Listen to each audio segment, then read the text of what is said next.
आज की रिपोर्ट जो है वो बड़ी ही विचित्र है और आश्चर्यजनक है, क्योंकि जब मैं ये रिपोर्ट बना रहा था तो कभी खुशी कभी गम का एहसास हो रहा था।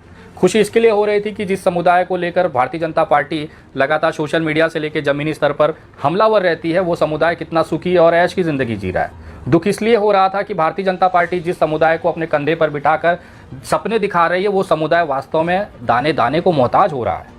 आज जो रिपोर्ट मैंने बनाई है वो भारत के वित्त मंत्रालय की वेबसाइट से ली हुई जानकारी और तथ्यों के आधार पर बनाई है। और आपने सुना होगा सोशल मीडिया पर लगातार बार मुसलमान समुदाय को, इस्लाम को गालियां दी जाती है और उनके लिए एक शब्द का चयन किया गया है जिसे आप पंचर पुत्र कहते हैं। पंचर पुत्र वो अपमानजनक शब्द है जिसमें मुसलमान समुदाय के लोगों को अपमानित करने के लिए बीजेपी आईटी सेल इस्तेमाल करती है। उसमें उनको ये बताने की कोशिश की जाती है कि तुम्हारे बाप दादाओं ने इस देश में केवल पंचर बनाए हैं, तो तुम भी पंचर बनाकर अपनी औकात में रहो। लेकिन जब इनकी औकात को वित्त मंत्रालय की वेबसाइट पर मैं देखने गया तो मैं एकदम हतप्रत हो गया। मुझे आश्चर्यचकित हो गया कि क्या वास्तव में भारतीय जनता पार्टी इतना बड़ा झूठ अपने कार्यकर्ताओं और देश के लोगों को बताने की, क्या ये जानकारी सार्वजनिक नहीं हो पाती? क्या कोई सोशल मीडिया, यूट्यूबर या फिर समाचार चैनल इस मामले को, इस रिपोर्ट को प्रदर्शित क्यों नहीं करता? शायद ये अगर मीडिया और जनता के बीच में आ जाए तो शायद भारतीय जनता पार्टी का ये जो भ्रम है कि मुसलमान दाने दाने को मोहताज है, खून के आंसू रो रहा है, नरेंद्र मोदी जी ने मुसलमानों का नट टाइट किया हुआ है, शायद ये भ्रम टूट जाएगा और देश को जो असली हकीकत है वो दिख जाएगी।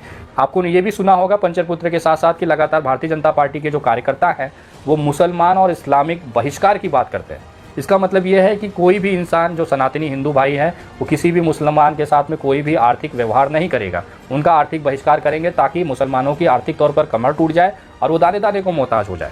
लेकिन क्या होगा कि अगर मुसलमानों ने इस देश के अंदर यही ट्रेंड अपना लिया, अगर मुसलमानों ने भी आर्थिक बहिष्कार की घोषणा कर दी, तो उस समय हमारे भारत की स्थिति क्या होगी? क्या हमारे देश का जो आर्थिक रीढ़ है वो टूट जाएगा? क्या हिंदुओं द्वारा इस तरह के जो आर्थिक बहिष्कार का जो आह्वान किया जाता है, क्या वो हकीकत हो सकता है? इसी का विश्लेषण इस वीडियो में करने की कोशिश की है। भारत के अंदर मुसलमानों की जो आर्थिक स्थिति है, आज तक इसके ऊपर कोई भी रिपोर्ट आपको यूट्यूब चैनल या फिर समाचार चैनलों पर नहीं मिलेगी। मेरा एक ईमानदारी वाला प्रयास है, आपको बहुत छोटे में, मैं बहुत बड़ी विश्लेषण नहीं करने जा रहा हूँ, बहुत छोटे में आपको समझाने की कोशिश करूंगा कि किस तरह से बीजेपी आईटी सेल और जो भारत सरकार है, हमारे देश के जो हिंदू भाई और सनातनी भाइयों हैं, उनको किस तरह से उनका बेवकूफ़ी काटते हैं और अपने आप को सत्ता में स्थापित कर लेते हैं। यही कारण है कि आज जो सबसे ज़्यादा खून के आंसू रोने और दाने दाने को मोहताज और संघर्ष करता हुआ समाज दिख रहा है वो सनातन समाज ही है। मुसलमानों की आर्थिक स्थिति की ये रिपोर्ट आपको दिखाने की कोशिश करूँगा और अगर ये वीडियो आपको समझ में आए तो ही आप किसी को ये शेयर करिएगा और लोगों तक इसको पहुंचाइएगा। तो आइए शुरू करते हैं सबसे पहले कि भारत के अंदर मुसलमानों के पास कितनी ज़मीन जायदाद है, मुसलमानों की हैसियत क्या है इस देश के अंदर, मुसलमान समुदाय का जो औकात है वो क्या है। बार बार ये सवाल सोशल मीडिया पे बीजेपी आईटी सेल वाले पूछते हैं, तो आज उनकी औकात मैं आपको दिखाने की कोशिश करता हूँ। पूरे देश के अंदर मुस्लिम समुदाय कितना है? 14%। अगर इसे आंकड़े में माना जाए तो करीबन 19 करोड़ की मुस्लिम आबादी है। लेकिन आपको ये जानकर आश्चर्यचकित हो जाएंगे, चौंक जाएंगे कि पूरे भारत के तमाम राज्यों की जितनी भी संपत्तियां हैं, सरकारी, प्राइवेट, लीगल, इलीगल, तमाम संपत्तियों का जो सरकारी रिकॉर्ड पर है, उसको अगर आप जोड़ दिया जाए, जिसे टोटल एसेट्स ऑफ इंडिया आप कह सकते हैं, वो 8% मालिकाना हक इस देश का मुसलमान समुदाय के पास है। सोचिए, 14% आबादी, 19 करोड़ की जनसंख्या वाला एक समुदाय के पास 8% देश की पूरी संपत्ति का मालिकाना हक है। और केवल इतना ही नहीं, अगर भारत के अंदर निवेश की बात की जाए तो ये आंकड़ा करीबन 32% है। मुसलमानों के समुदाय से निकले हुए जेब के पैसे से ये देश चल रहा है, जो आंकड़ा 32% के आसपास है। पूरे देश की जीडीपी है 3.17 लाख करोड़ US$। उसमें से अगर आप 32% कैलकुलेट कर लीजिए तो उतना पैसा भारत के अंदर मुसलमानों का लगा हुआ है। अगर मुसलमानों ने आर्थिक बहिष्कार कर दिया तो हमारा देश की जो आर्थिक रीढ़ है वो पूरी तरह से चरमरा जाएगी। हिंदू समाज का जो व्यक्ति है वो कितना पैसा एक दिन में कमाता है, उसकी इनकम क्या है, आय क्या है, मुसलमानों की आय क्या है? वित्त मंत्रालय के सरकारी आंकड़े के हिसाब से आपके स्क्रीन पे ये जो टेबल दिख रहा है ये वहाँ से मुझे मिला। इसमें क्लियरली लिखा है कि हिंदू समाज का जो एक इंसान है उसके एक दिन की औसत आय जो है 168 रुपये है, 168 रुपीज़, और एक मुस्लिम समाज का जो औसत आय है वो 160 रुपये है। समझिए केवल 8 रुपये का फ़र्क है। हिंदू समुदाय 110 करोड़ है, मुस्लिम समुदाय केवल 19 करोड़ है। 110 करोड़ की आबादी वाला हिंदू समुदाय जिसमें हिंदुत्व की सरकार है, भारतीय जनता पार्टी की सरकार है, योगी जी हैं, मोदी जी हैं, सारे लोग हैं, उसके बावजूद हिंदू की जो इनकम है केवल 168 रुपये है। और जो मुसलमान प्रताड़ित हो रहा है, उनको जेलों में ठूसा जा रहा है, उनके काम धंधों को तोड़ा जा रहा है, उनका बहिष्कार किया जा रहा है, उनकी इनकम जो है 160 रुपये है। अगर आप साल का औसत निकाला जाए तो एक हिंदू इंसान की जो आय है वो 61,423 रुपया है। और उसके उलट मुसलमान जो इतना प्रताड़ित है, तकलीफ़ में है, बहुत बेसहारा है, उसको तोड़ा जा रहा है, प्रताड़ित किया जा रहा है, वो एक मुस्लिम इंसान 58,420 रुपया कमा रहा है। इतना प्रताड़ित होने के बाद 58,000 रुपया कमा रहा है। और उनके समर्थन में हिंदू समुदाय और सनातनियों के संबंध के एकदम भव्य हिंदू राष्ट्र बनने वाले राष्ट्र में हिंदू समुदाय का इंसान 61,000 रुपया कमा रहा है। ये हो गया आय की कीमत। एक इंसान की आय की औकात कितनी है। आपने देखा होगा कि बहिष्कार की बातें करते हैं। हमारे देश में इस्लामिक राष्ट्रों को लेकर बार बार सवाल उठाए जाते हैं। हमारे देश के बहुत से जो गरीब पिछड़े राज्य हैं, वहाँ से लोग इस्लामिक देशों में काम करने जाते हैं। मैं जो रिपोर्ट अगला आपको दिखाने जा रहा हूँ, इन्हीं मजदूर लोगों, इन्हीं विदेशों में, खासतौर पे गल्फ़ कंट्रियों में काम करने वाले लोगों की मेहनत का है। आपको अंदाज़ा भी नहीं होगा कि इस गल्फ़ कंट्री में जो काम करने वाला बिहार का एक मजदूर है, वो कितना पैसा भारत के जीडीपी में जोड़ता है। इस्लामिक देश, खासतौर पर यूएई, सऊदी अरब, कुवैत, कतर, ओमान, ये जो कंट्रियां हैं, जो इस्लामिक गल्फ़ कंट्रियां हैं, यहाँ पे हमारे भारत के लोग जाते हैं, वहाँ मजदूरी करते हैं, नौकरी करते हैं, काम करते हैं, और वहाँ से पैसा जो भारत आता है उसका एक आंकड़ा दिखाने की कोशिश करता हूँ। यूएई से 13.826 बिलियन यूएस डॉलर आता है, सऊदी अरबिया से 11.23, कुवैत से 4.58, अभी कतर का बहिष्कार करने निकले थे, टट पूजिए, 4.143 बिलियन डॉलर कतर से हर साल भारत के अंदर आता है। अगर ओवरऑल और गल्फ़ कंट्री की बात करें तो 2022 में 79 बिलियन डॉलर, करीबन 90 बिलियन डॉलर्स भारत के अंदर गल्फ़ कंट्री, खास तौर पर इस्लामिक देशों से भारत में आया है। और ये जो 90 बिलियन डॉलर का आंकड़ा है, ये 3% जीडीपी को कब्जा करके रखता है। मतलब जो भारत का निवेश है 32% से साइड कर दीजिए, उसके अलावा 3% और जो सिर्फ इस्लामिक देशों से भारत के अंदर आता है, जिसका आंकड़ा 3% है। 89 बिलियन डॉलर का मतलब समझते हैं आपको। अगर आसान भाषा में मैं कहूँ तो हमारे देश के जो दूसरे नंबर के सबसे अमीर उद्योगपति हैं, मुकेश अंबानी, उनकी जो पिछले रिकॉर्ड के हिसाब से जो संपत्ति दिखाई गई थी वो 88 बिलियन डॉलर थी। मतलब विदेश, देश, पूरा नेटवर्थ मुकेश अंबानी की औकात अगर आप बात करेंगे तो 88 बिलियन डॉलर थी। यहाँ पर केवल गल्फ़ कंट्रियों से, जो कि जीडीपी का 3% है, 89 बिलियन डॉलर वहाँ से भारत में भेजे गए। ये उन इस्लामिक देशों के पैसे हैं जिससे भारत का जीडीपी, भारत की सरकारें बजट लेती हैं, खर्चा करती हैं, अपनी प्लानिंग करती है। हर चीज़ उन पैसों से हो रहा है, जिसका बहिष्कार इनके जो टटपुजिए हैं सोशल मीडिया पर बैठकर दिन रात उंगली घर करते हैं।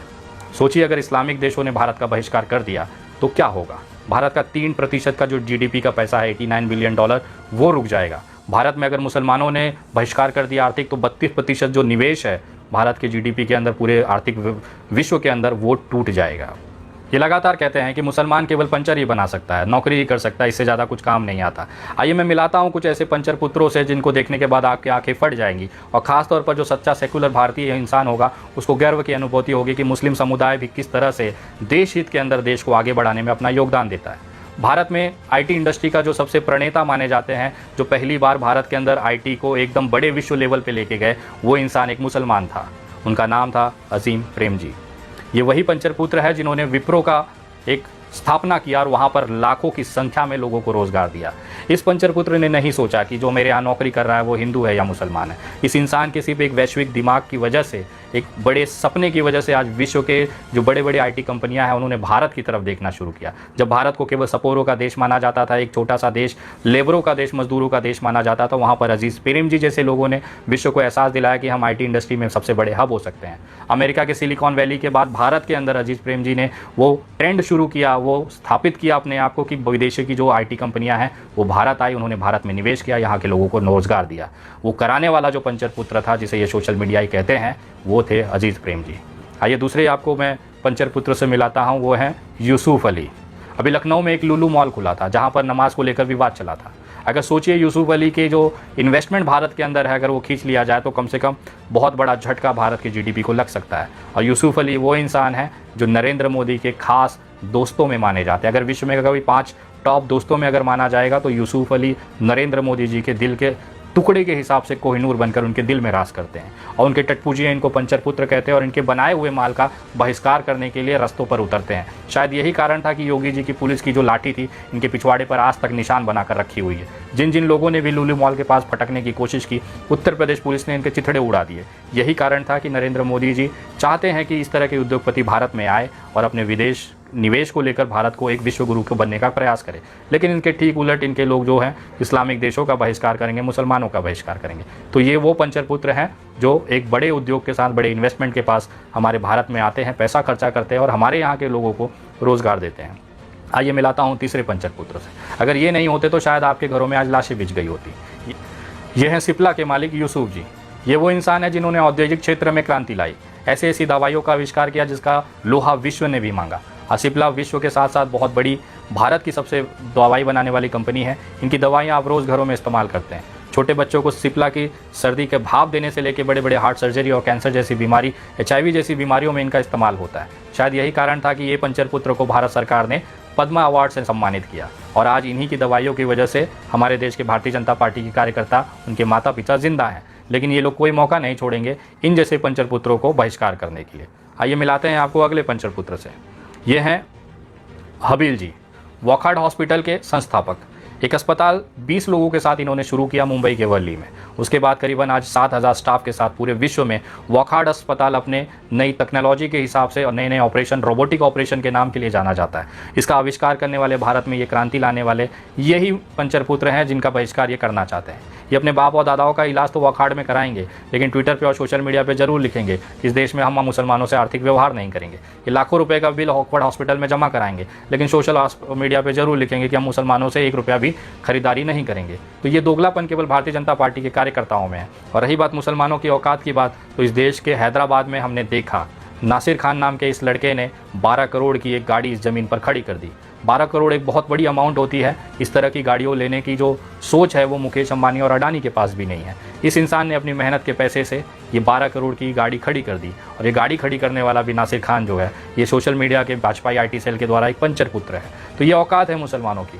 आज सबसे ज़्यादा इनकम के साथ में, सबसे ज़्यादा एसेट्स के साथ में मुसलमान समुदाय अपने घरों में नल्ला नहारी खाता है। रात को सैर करने निकलेगा तो कबाब खाएगा। इसके साथ में जब भी जश्न और पार्टियां होती है तो उसमें खुले तौर पर खर्चा करता है। जहाँ पे हमारे हिंदू समाज और सनातन भाई जो हैं वो बैंक के EMI के फ़ोन से घबराते हुए फ़ोन बंद कर घूम रहे हैं, मोबाइल का रिचार्ज कराने के लिए दोस्तों से भीख मांगते हैं। वहीं पर ये मुस्लिम समुदाय अपने शिक्षा के दम पर, अपने आधुनिकरण के दम पर आज नई ऊंचाइयों को छू रहा है। ये इसके लिए भी सक्सेस हैं, इसलिए भी ये आगे बढ़ रहे हैं क्योंकि इनके बच्चे दिन रात पढ़ाई करके नए नए औद्योगिक चीज़ों को आगे ले आके कोशिश करते हैं, बड़े बड़े सरकारी पदों पर जाने की मेहनत करते हैं। लेकिन वहीं पर ठीक हमारे सनातन धर्म के बच्चे किसी मोर्चा में या रैली में आगे DJ पे डांस करते दिखेंगे, कहीं पर झंडा पकड़ के नारे लगाते दिखेंगे, या बहुत बड़ा हो गया तो किसी राजनीतिक पद का एक पद लेकर अपने आप को प्रधानमंत्री जैसा महसूस करते होंगे। ये छोटी सी रिपोर्ट है हिंदू और मुसलमान के बीच में, जिस तरह से आप देखना चाहते थे कि कैसा आर्थिक हालात हैं इस देश के, उससे मैंने रूबरू कराने की कोशिश